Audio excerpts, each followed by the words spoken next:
Yes, I am trying to make amends. I am trying to make amends.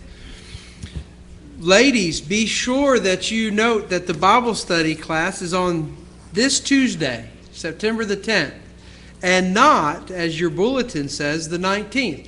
I don't know how that happened, but we have contacted Washington, and they're going to send some people down for an investigation.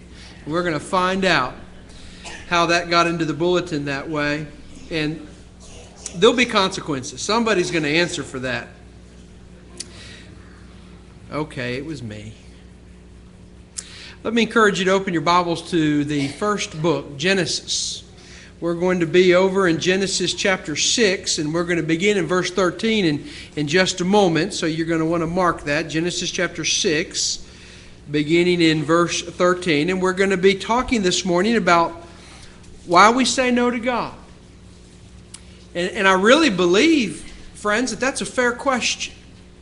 I will tell you from the start that it's not a trick question. I'm not setting you up for something. It's just an honest question. Why are there times when we simply say no to God instead of saying yes? Why are there times when it seems easier for us to say no to Him than it does to seem yes? Why are there times when we know we should say yes, but we still say no?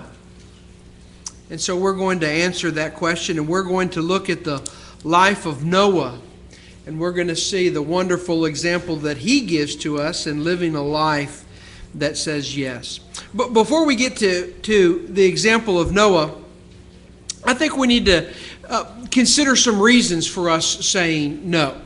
I don't want us to look at his life and just go blindly into the understanding that here's a man who said yes, because we know that there's times when we struggle to be a yes people. And for all the encouragement that we see in the life of Noah, we still understand that there are those moments when we struggle with being a yes people. And it may seem from time to time in our life that we say no more often to God than we say yes. Well, why is that? Now, friends, I suppose the easy answer would be to say, well, because of sin, Brother Gellis.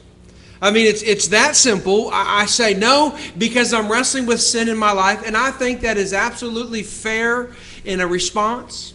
And I get it and I understand it, and I think it's right in line with 1 John chapter 3 and verse 4, where we see that sin is lawlessness. We're not doing the law of God, the will of God. We're not obeying the commands of God. I think that fits. But I also think we need to go a little bit deeper. And it just is a little bit too convenient for us. We don't have to do a lot of self-inspection. If we just say, well, I say no when I should say yes because I'm sinning. Well, let's consider some reasons why we give over to sin. Let's go a little bit deeper and kind of think that process out. And I want to throw out a couple suggestions to you this morning. Here's the first one. Sometimes we say no, and all of these come from an understanding that we sin. But sometimes we say no because of a lack of belief. A lack of belief in what it is that God is asking us through His Word to do. And we have that response, we have that mentality in which we essentially say to God, you want me to do what? I mean, really? You want me to do what? You want me to give myself over to that, to live that way, to do those things? And we get that response, Lord, are you serious? Are you kidding me? And we wrestle at that moment with being a people of faith. A people who say, even though it's not what I had chosen, even though it's really not what I want to do, because God has asked me to do it, I'm going to say yes. I'm going to do it. And I'm not going to have that response of saying, why? But we wrestle with our belief. Here's a second suggestion. There are times when we say no because of our place in life. You know, we work hard to get where we are. We educate ourselves, we learn trades, we work our way up the ladder, we give ourselves over to a great deal of sacrifice, and then we come to those moments when we have to make a decision between choosing to say yes to God or choosing to say no to the world, and we struggle with it. And we kind of reason in our relationship with God, and we begin to say to Him, you want me to give up this, all that I've worked for, all the sacrifices I've made, all the struggles that I had to overcome. You want me to give up this to do that? whatever it is He's calling us to do? And you know, our response is really simple. No way. Listen, I'm not going to do it. I worked hard. I stayed up late. I made all these sacrifices. There's no way. I'm simply not going to do it. And because of our place in life, we say to God, not going to happen. No. And then let me give you one final suggestion. There are times when we say no to God because it's a time management issue. It's not that we don't understand that there's a limited amount of time in any given week. We get it. It's how we allocate that time. It's not like we wake up on Sunday morning, the first day of the week, realizing, I wonder how many hours I'm going to get this week. We know 168 hours. We understand it. And what we have to do is make decisions from that first day of the week to the last day of the week of how we're going to spend that time. And there are those moments in our relationship with God when He steps in and He says, this is what you need to do. This is what you ought to do. This is what I want you to do. This is what I'm encouraging you to do. But our response to God is no, because we simply say, it's just not a good time for me, you see. It's just not very convenient for me to do what needs to be done, to do the very thing that God is asking me to do. And then we try to bargain. Maybe later.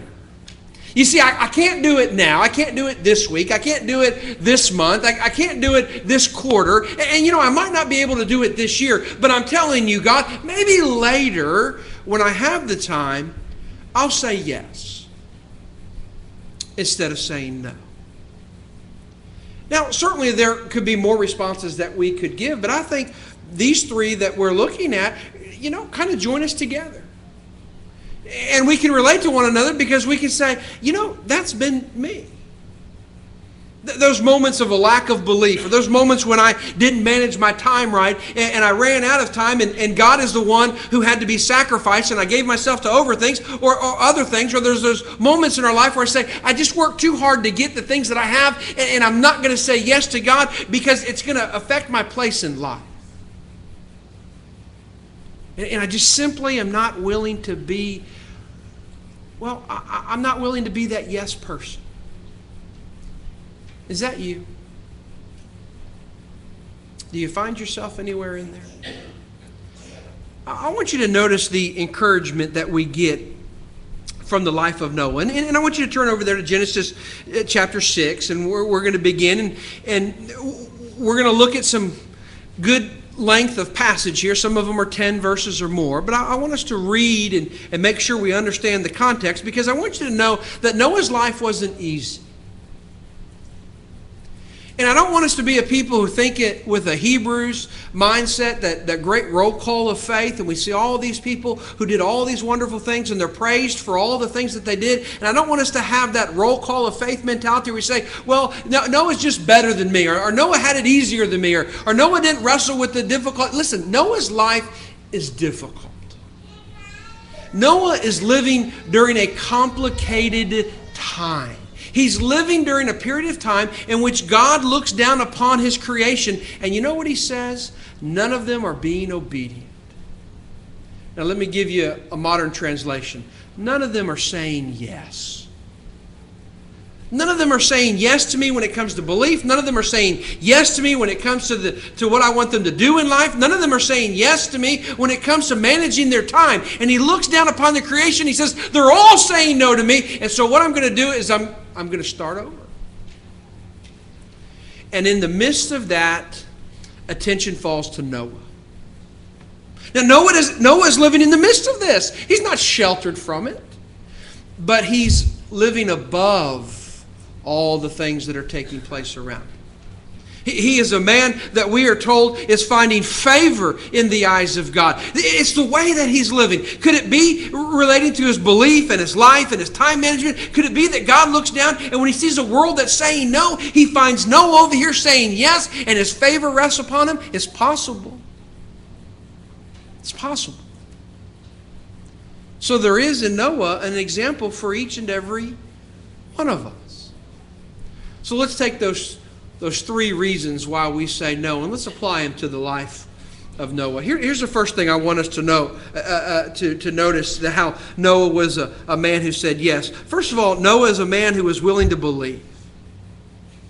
Now, we'll read the story, but this isn't a petty belief. This isn't, for lack of better words, this isn't an easy belief. Noah is having an encounter with God in which God is asking him to have a tremendous amount of faith. Noah, I'm about to do something and I want you on board. Noah, life as you know it is about to change. And here's what I want. I want a yes from you, Noah. I want you to be my go-to guy. I want you to be the one who is willing when everybody else isn't willing. I want you to be the man who's willing to say, I'll do it. I'll believe it. And so we get a glimpse of Noah's faith. Notice Genesis chapter 6, beginning in verse 13. And God said to Noah, the end of all flesh has come before me, for the earth is filled with violence through them. And behold, I will destroy them with the earth. Verse 14. Make yourself an ark of gopher wood. Make rooms in the ark and cover it inside and outside with pitch. And this is how you shall make it. The length of the ark shall be 300 cubits, its width 50 cubits, and its height 30 cubits. You shall make a window for the ark, and you shall finish it to a cubit from above, and set the door of the ark in its side. You shall make it with lower, second, and third decks. And behold, I myself am bringing floodwaters on the earth, to destroy from under heaven all flesh in which is the breath of life. Everything that is on the earth shall die. But I will establish my covenant with you. And you shall go into the ark, you, your sons, your wife, and your sons' wives with you. And of every living thing of all flesh you shall bring 2 of every sort into the ark, to keep them alive with you. They shall be male and female. Of the birds after their kind, of animals after their kind, and of every creeping thing of the earth after its kind, 2 of every kind will come to you to keep them alive. And you shall take for yourself of all food that is eaten, and you shall gather it to yourself, and it shall be food for you and for them. And notice verse 22. Thus Noah did. Did you catch it? Faith, belief. Thus Noah did according to all that God commanded him, so he did. There's no lack of belief. There's no back and forth between God and Noah. There's nothing in the context of this encounter to tell us that it's been a long, drawn-out, back-and-forth process, that God gradually comes into the life of Noah and says, hey, Noah, I'm thinking about doing this. Hey, Noah, what do you think if I were to say to you that the earth was going to end? Hey, Noah, have you ever considered There's none of that back and forth. It's an immediate conversation with God in which God says, I'm calling you to be a man of faith. I'm calling you to do something very specific. And the response from Noah and his command to build the ark isn't, you want me to do what? There's nothing, again, in the context that tells us that this is what Noah did. He didn't build boats. You want me to do what? Really? Seriously? You want me to do that? Look at verse 22 again. Thus Noah did. There is no doubt that when God speaks to Noah and he lays out everything that he wants to do, that Noah's response has any type of hesitation in it whatsoever. He is a yes man. Now, I think for each and every one of us, there's a source of encouragement there. To be a people who can be like Noah and to be described as doing according to all that God commanded him, I want that for me. Do you want that for yourself? I want to be one who can be defined. I want to be one who's known as one who is willing to do all that God commanded of me. I'm not there yet, are you? But I want to be. I want more yeses in my life than no's. I want to be one who is willing to be bigger in my faith, bolder in my faith, more trusting in my faith, that when God says, this is what I'm calling you to do, my response isn't, are you kidding? My response is, I'm ready to go. I think really it's what we all want. Noah gives us a wonderful example of saying yes by being a person of faith. I'll build it. I'll do it. And I'll be obedient. Let me give you a second example of Noah saying yes. Noah was willing to accept his new calling.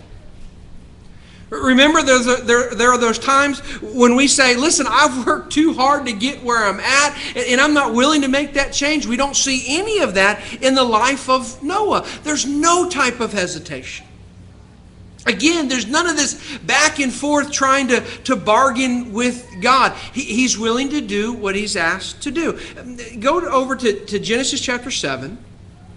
I want you to notice, beginning in verse 5, what it says. It says, then the Lord said to Noah, come into the ark. You remember what Noah's been doing? Read back chapter 6. He's been building the ark. Then the Lord said to Noah, come into the ark, you and all your household, because I have seen that you are righteous before me in this generation. Now, let me add something right here. Have you ever noticed Genesis 7 in verse 1? Have you ever noticed it? Usually we focus on Genesis chapter 6 where God says, Noah, you're my man, build the ark. And we forget about Genesis chapter 7 and verse 1. And what do we see? God had been watching him while he labored. God had been watching him while he worked. And Noah is not only this wonderful example of a man who had faith, he believed, but here is a man who was willing to accept his new calling, so much so that God says, while he'd been watching him during this process, he found him to be faithful again. Because I have seen that you are righteous before me in this generation. I've been watching. He says this, you shall take with you 7 each of every clean animal, a male and its female, 2 each of animals that are unclean, a male and his female, also 7 each of birds of the air, male and female, to keep the species alive on the face of all the earth. For after 7 more days, notice, it's a time frame now. Noah's been building, Noah's been working, but he doesn't know how long he has. Now, for after 7 more days, I will cause it to rain on the earth 40 days and 40 nights, and I will destroy from the face of the earth all living things that I have made. And you notice verse 5. And Noah did. And Noah did according to all that the Lord commanded him. Noah is willing to accept his new calling. God steps into his life and says, Noah, now you're going to be an ark builder. Now you are going to be a carpenter. Now you are going to prepare this vessel that I am telling you how to make, and this is who you are going to be. Noah, it's going to define who you are. Not only are you a man of faith, but now you're a man of progress, a man of action, a man who's going to build. And he does. And if you look at Genesis chapter 7, 1 through 5, and I think the key is verse 1. Of course, verse 5 shows his faithfulness again. But verse 1, I'll suggest to you, is the key. And when you look at this little passage, Noah is willing to accept his new calling. He doesn't build and grumble. I've found you to be righteous, Noah. He doesn't build and complain. I have found you to be righteous, Noah. He doesn't build and question. I don't know why. Why can't we just, things were bad, but maybe we can just move somewhere else. What? I have found you to be righteous, Noah. Does God find us to be righteous? As he watches us labor, as he watches us work, does he find us willing to be obedient to him? There are those moments when God steps in and says, I'm not concerned about where you think you need to be. I'm concerned with where I know you need to be. And there's that change. You know, sometimes the change is dramatic. Sometimes it's minor. I can remember in my life when I begin to think, you know, I'm gonna make a change. I was going to San Antonio Community College to learn how to be a mortician, 60 hours in to a mortuary science program, and then I decided, you know what, maybe I'll preach. Maybe that's how I can serve in the kingdom. There's times where maybe we're saying to ourselves, but you know what? I've been this for so many years. But maybe God is saying, I want there to be a change. Maybe we're thinking, well, this is what I trained to do. This is my profession. This is what I've given myself to. But God is saying, listen, there is a need over here that I'm calling you to fill, that I want you to take care of, that I know you have the talents and the abilities, and I'm calling you to change your place in life. Are we willing to be like Noah? God, I will build your ark. God, I will take this new direction that you want me to go. And I'll do it faithfully. Is God calling you to be an ark builder? Listen, church, listen. Is God calling you to be an ark builder, to change your place in life and to do something? Do you see a need? Do you see an area? Do you see something that would fit your talents and your abilities, and you're wondering, should I say yes? Or should I just keep saying no? Noah was a yes man. Let me give you one more. One more. Noah's example of yes can be seen in the fact that he yielded to God's time frame. We love our time. We cherish our time. We count time sometimes more closely, listen, than we count our own money. We calculate the hours that we have. We wear watches. We have clocks and alarms on our cell phones that go off at certain times to tell us where we need to be, what we need to be doing. We love our time. And if I can suggest this, and it's going to sound a little odd, but sometimes our time manages us instead of us managing our time. Does that sound odd? When my little alarm goes off on this phone, it doesn't matter what I'm doing. It's like, was it Pablo's dog? Here's the bell, food. That little alarm goes, oh, I need to do something. But I was in the middle of something. Doesn't matter.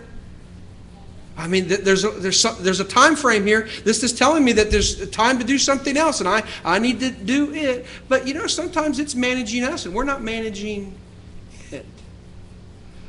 I like the fact that Noah was willing to say to God yes with his time. Go to Genesis chapter 7. Go down to verse 6, and I want us to look at this passage. I want us to go down to verse 24. But I want you to notice the fact of time frame in all that's going on here. Here's what it says. Noah was 600 years old when the flood waters were on the earth.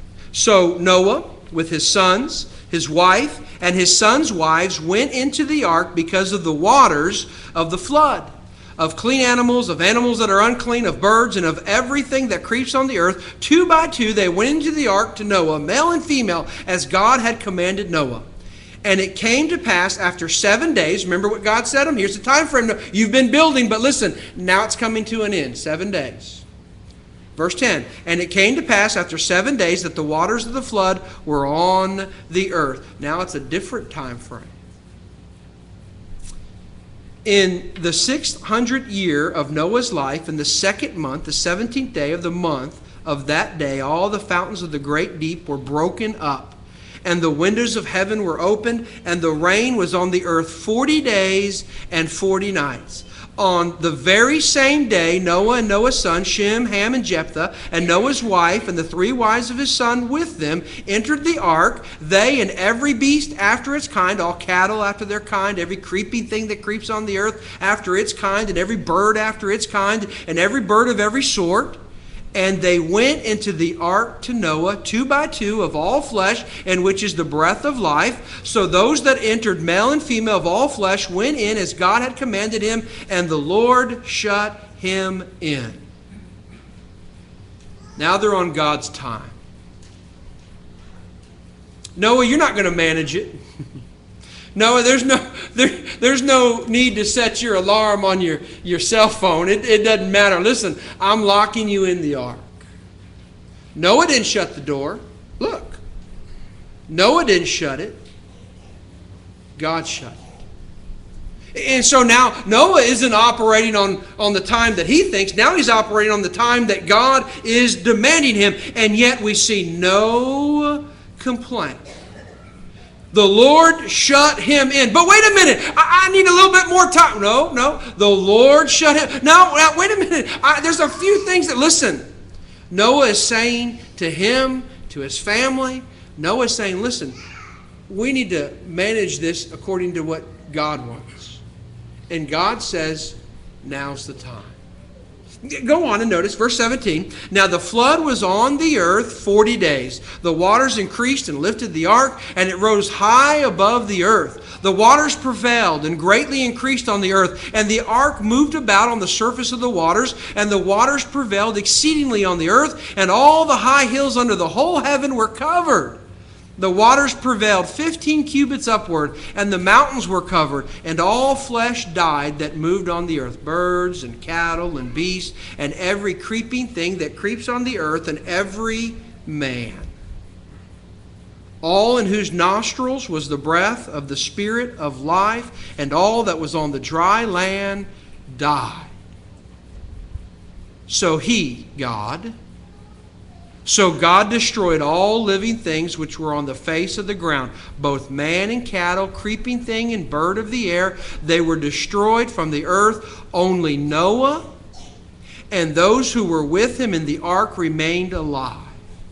And the waters prevailed on the earth 150 days. God's time frame again. 40 days and 40 nights of rain, and then there's going to be a time period when this water's got to recede. 40 days and 40 nights of rain, then there's going to be a time period when the waters will go back to the deep recesses that God had appointed them to go. God is controlling nature. God is at work in this time frame, and Noah is obedient. You see it, right?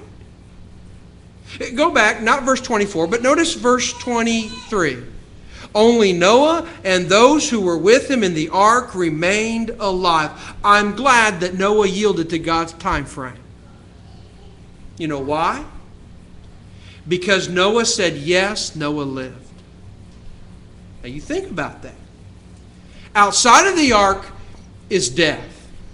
We could even be a little bit more graphic than that, couldn't we? Based on the text, outside of the ark is nothing but destruction. It's an upheaval. Everything with the breath of life in it that walked on the ground, from the biggest to the very littlest creeping thing, has been destroyed. But not Noah.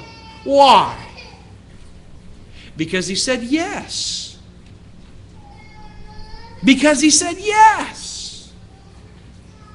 Because he was willing to say, listen, the time frame of God is upon us, and God is now calling us to be a people who obey him. And Noah went from being a man of the ground to a man of the ark.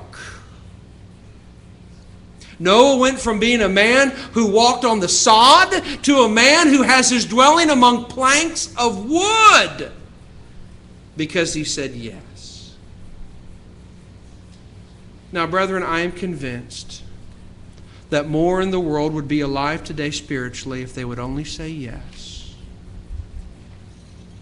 Outside of Christ, now hear me, outside of Christ is destruction. Perhaps we could even go so far as to say chaos.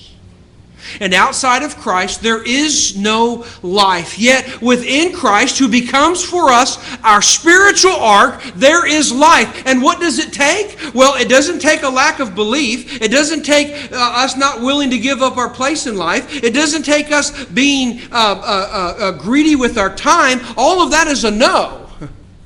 What it takes is us being a yes people. God, I want to live. God, I want to prosper. God, I want to be viewed by you as being faithful. What do I need to do? And God's response is the same response that Noah had. Say yes. Can I make this offer? Is it possible? Well, hear me out. Is it possible that some of the difficulties and the struggles that we're having in our life this very day are because we refuse to say yes to God? Is it not possible? Is it possible that some of the greatest burdens that we are wrestling with today that are just seem to overwhelm us are because we keep saying no to God instead of saying yes. Is it possible that some of our greatest fears are holding us captive because we are not willing to say yes to God and we keep saying no? Is it possible? I believe it is. And I think it highlights the importance of being a yes people. I want you to notice there on your outline how we bring our lesson to a conclusion. We need to be a yes people. It's that simple. It's one thing to read about Noah and say, way to go, good job, Noah. That needs to be us. And as odd as this sounds, we need to be Noahs. We do. I like the words that we see in James chapter 4. In verse 17, where we're reminded that, listen, we need to do the right thing. We need to just say yes to God and do the right thing. James says this, therefore, to him who knows to do good and does not do it, to him it is sin. When it comes to our belief, when it comes to our place in life, when it comes to our time management, if we are saying no to God and yes to the world in any of those areas, then we are a James chapter 4 and verse 17 people. We know the good that we should do, and we're refusing to do it. We need to be a yes people. It reminds me of the words there in James chapter 1, and if you go over to verse 21, that we need to obey God. I'm thankful for the example of Noah's obedience. I mean, sometimes we get lost in the fact that he built this huge ark, 400 feet. I mean, it's just huge. And we get lost in the fact of the building that he did, and we lose the fact that it is his faith that stands out. It's his willingness to obey God when he was in the midst of a people who wouldn't obey God. That's the real story. I mean, the ark is just temporary. It floats, it sits, it rots, and it's gone. You don't hear about the great faith of the ark. You hear about the great faith of Noah. I think we need to remember that. We need to be a people who say yes to obeying God. Look at James chapter 1, beginning in verse 21. Therefore lay aside all filthiness and the overflow of wickedness, and receive with meekness the implanted word, which is able to save your souls. There's some things that I need to say no to. And he goes on and he says, but be doers of the word and not hearers only, deceiving yourselves. For if anyone is a hearer of the word and not a doer, he's like a man observing his natural face in a mirror. For he observes himself, goes away, and immediately forgets what kind of man he is. But he who looks into the perfect law of liberty and continues in it, you see, that's obedience. You see, that's obedience. And continues in it, and is not a forgetful hearer, but a doer of the work, this one will be blessed in what he does. What is the key to being a James 1 and verse 25 person? This person will be blessed in what? Say yes. Say yes. You want to be blessed? Yes, God, I'll do it. You want to have blessings? Yes, God, I will do what you're asking me to do. You want to have an abundance of blessings in your life? Yes, God, I will mold myself to what you want. I will do it the way you want it to be. I'll be the person you want me to be. I'll act the way yes, God, I will do it. It's a struggle. It's a challenge. But let me tell you something about Noah that we sometimes forget. He didn't wear a red cape and a big S on his chest. He was a man like you and me, made of flesh and bone. He wasn't a superhero. He was a faithful person. Now, church, if he can, we can. Where are you at? Have you been saying no to God? Well, friend, it just might be that now is the time for you to finally say, yes. Yes, God. We're going to be led in our song of invitation this morning by Brother David, and we're thankful for this opportunity to have the time to respond. If you're here this morning and you're a New Testament Christian and you've wrestled with saying yes, well, listen, you're not alone. There's not a person among us this morning who hasn't said no. Not a one. But if you're here this morning and you'd like this body to pray for you and with you, if you'd like us to encourage you, that you are in the right place, because we would love to pray for you and to lift your needs up in prayer. Would you let us do that? And if you're here this morning and you're not a New Testament Christian, please hear this. Maybe today is the time to say yes. Maybe today is the time to say yes. This could be the last gospel message you ever hear.